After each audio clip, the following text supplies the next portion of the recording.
Hi friends, black see అదే నల్ల సముద్రం. నిజంగా ఈ బ్లాక్ సీ పేరు వినగానే ఇదొక నల్లగా ఉండే సముద్రమనే అందరూ అనుకుంటారు. ఈ సముద్రం జస్ట్ బ్లాక్ సీ మాత్రమే కాదు, ఇందులో ఎన్నో రహస్యాలు దాగున్నాయి, అంతు చిక్కని మిస్టరీలున్నాయి. ఇక్కడ డైవింగ్కి వెళ్లే వాళ్ళు ఎప్పటికప్పుడు కొత్త కొత్త విషయాలతో బయటకొస్తూ ఉంటారు. మరి ఆ మిస్టరీ ఏంటో మీకు తెలుసుకోవాలనుందా? అయితే ఈ వీడియోని ఎక్కడ స్కిప్ చేయకుండా పూర్తిగా చూడండి. బ్లాక్ సీ, దీన్నే యాక్సెన్ సీ అని కూడా అంటారు. తూర్పు యూరప్, పశ్చిమ ఆసియా మధ్య ఉంది. ఇది అట్లాంటిక్ మహాసముద్రానికి ఉపాంతర జలాశయం. ఈ సముద్రం పక్కనే ఒక భయంకరమైన తెగవాళ్లు జీవిస్తూ ఉంటారు. అందుకే ఈ సముద్రాన్ని నావికులు ప్రమాదకరమైన సముద్రంగా సూచిస్తూ ఉంటారు. నిజం చెప్పాలంటే ఈ సముద్రం ఎప్పుడూ మిస్టరీగానే ఉంటుంది. ఎక్స్ప్లోరర్లు, సైంటిస్టులను నిరంతరం అట్రాక్ట్ చేస్తూనే ఉంటుంది. ఫ్రెండ్స్, ఇంకొక ఆశ్చర్యకరమైన విషయం ఏంటంటే ఈ బ్లాక్ సీ అడుగు భాగం కూడా ఆశ్చర్యకరమైన విషయాలను దాచుకుంది. ఇప్పుడు ఆ సీక్రెట్స్ అన్నీ మీకు చూపించబోతున్నాను. అయితే ముందుగా ఈ బ్లాక్ సీ ఎక్కడుందో క్లియర్గా చూద్దాం. ఇంతకు ముందు చెప్పాను కదా, యూరప్, ఆసియా మధ్య భాగంలో ఉందని.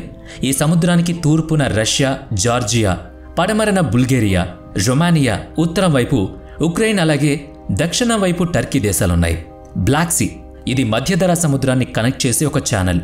పాస్పెరస్ స్ట్రీట్ ఆసియా, యూరప్ ఖండాల మధ్య ట్రేడ్ ఏర్పరిచిన ప్రదేశం.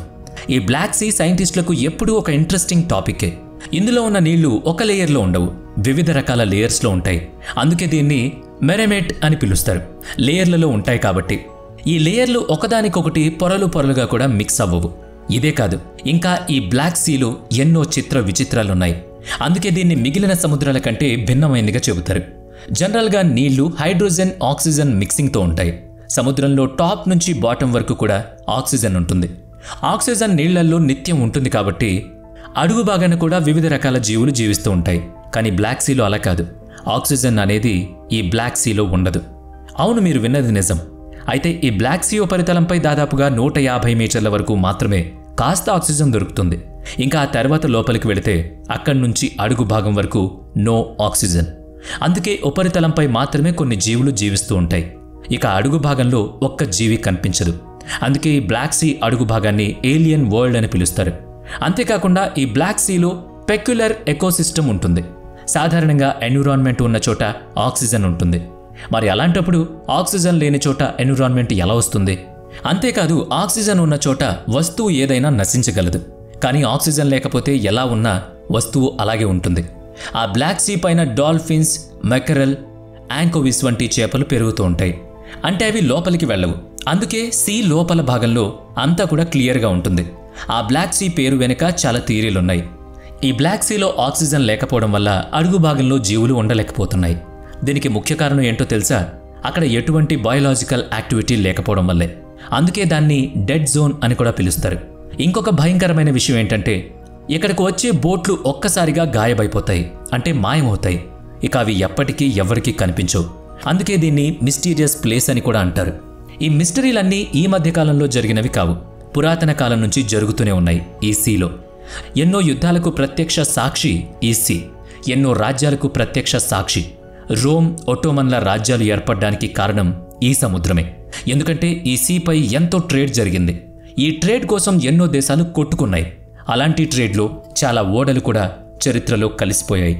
ఈ సీపై ఓడల్లో ప్రయాణం చేసేటప్పుడు భయంకరమైన తుఫాన్లు వచ్చేవి. ఎందుకంటే ఈ సముద్రంపై ఉండే వాతావరణం అస్సలు నిశ్శబ్దంగా ఉండదు.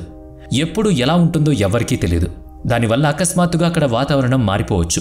ఎప్పుడూ తుఫాన్ రావచ్చు, ఎప్పుడొకప్పుడు నార్మల్గా ఉండొచ్చు. ఇది ఎవరూ ఊహించలేరు. దానివల్ల అటుగా ప్రయాణించే ఓడలు మునిగిపోయేవి. బైబిల్లో కూడా ఈ సీ గురించి ఉంది. అదేంటంటే ఒకసారి దేవుడు ఈ భూమిపైన పాపం ఎక్కువ అయిపోయినప్పుడు ఒక్కసారిగా నీటిని ఈ భూమిపైకి వదులుతాడట. అప్పుడు నోవా అనే ఒక మంచి వ్యక్తి కొంతమంది మంచి వాళ్లని ఒక పడవలో ఎక్కిస్తాడట. అప్పుడు ఆ పడవలోని వాళ్ళంతా ఈ బ్లాక్ సీ పైన ఉంటారట. నిజంగా అది జరిగినట్టు అక్కడున్న మౌంట్ అరారట్ ఇప్పటికీ కొన్ని ఆనవాళ్లుగా కనిపిస్తాయి. ఈ విధంగా ఇండియన్ కల్చర్లో కూడా ఈ బ్లాక్ సీ గురించి చాలా కథనాలున్నాయి. భగవంతుడు విష్ణువు మత్స్యావతారాన్ని ఎత్తుతాడు, నీటి నుంచి మనుషులను కాపాడతాడు. అవే కాదు, ఇంకా ఈ సముద్రం గురించి ఎన్నో కథలున్నాయి. ఇందులో ముఖ్యమైనది డెడ్ బాడీస్. ఈ సముద్రం లోపల ఉన్న కనిపించే డెడ్ బాడీలను సరిగా పరిశీలించి చూస్తే ఇటీవల వీళ్ళు చనిపోయి ఉంటారు అన్నట్టుంటాయట. డెడ్ బాడీలు ఏవీ అక్కడ పాడైపోలేదు. అందుకే ఈ వాటర్ డెత్ వాటర్ అని కూడా పిలుస్తారు. ఇంకొంతమంది ఏమంటారంటే ఇక్కడ భూత ప్రేతాలున్నాయని నమ్ముతూ ఉంటారు.